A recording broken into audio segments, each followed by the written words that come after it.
How do you hear about breaking news? Most of us hear about news by watching local or national news stations.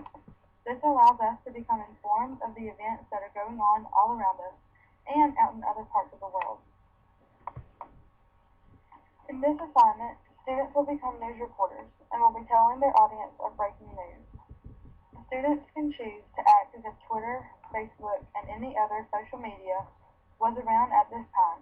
They can also use famous quotes from famous people as though that person tweeted or posted a Facebook status about that particular event that they are broadcasting about.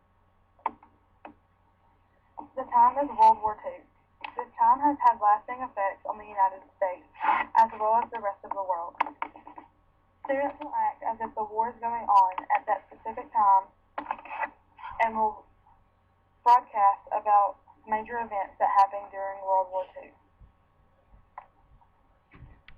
If they choose to, students can give some insight to how World War II has affected the United States. While the men were away, women had to step up. Women became involved in the workforce, doing jobs no one ever imagined that they could or would ever do. World War II played a major part of paving the way for women's rights. One major event students will cover is Pearl Harbor. They can interview people who saw the horrors of what was happening. They can also pretend to interview survivors of the attacks on Pearl Harbor. Students will also report about the horrific time known as the Holocaust. They can tell of the mistreatment and horrors millions of Jews and minorities had to suffer. They can also use the Diary of Anne Frank or any other Holocaust books or articles as insight to what it was like inside a concentration camp or in Germany during the Holocaust.